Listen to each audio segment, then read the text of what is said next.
van fer una trampa, tio. Lo entiendo perfecto. Mira que demà,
i rebuig totalment pacífic i constructiu, com va ser la tancada de l'edifici històric de la UB, la institució universitària i les forces de seguretat van tancar per la força les vies de debat.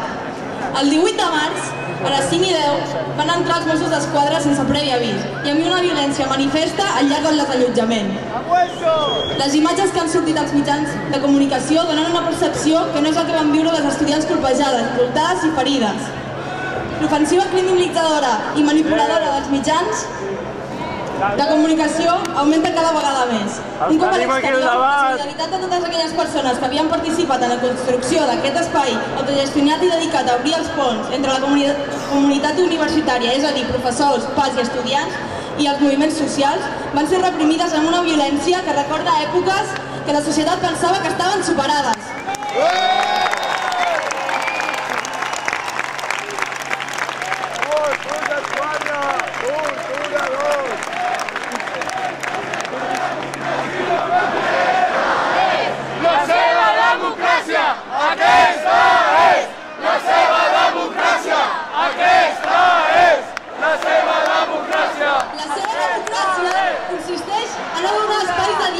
Criminalitzar les seves crítiques que busquen l'obertura d'un debat real sobre el futur de la universitat i la funció social que aquesta ha de tenir.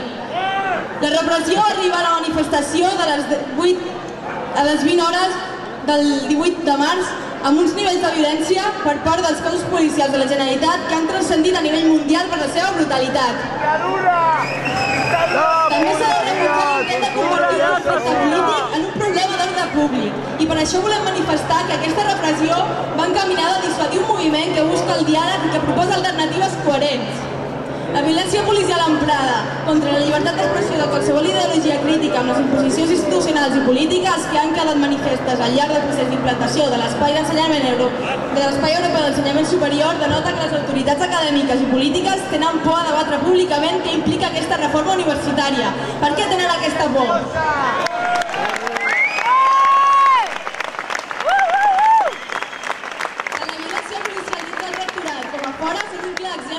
De fins a quin punt les autoritats polítiques i acadèmiques, consellers, president i rectors estan disposades a violar els principis de la societat en democràcia, com són els drets inqüestionables de la llibertat d'expressió, manifestació i reunió.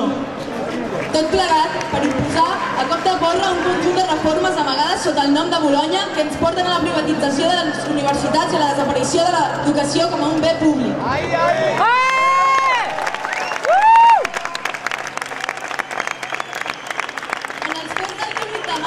Es va visualitzar el control dels espais públics per part dels cossos de seguretat repressius. No es van deixar exercir el nostre dret a manifestar-nos contra la repressió que està patint el moviment estudiantil i es va impedir el dret a la informació.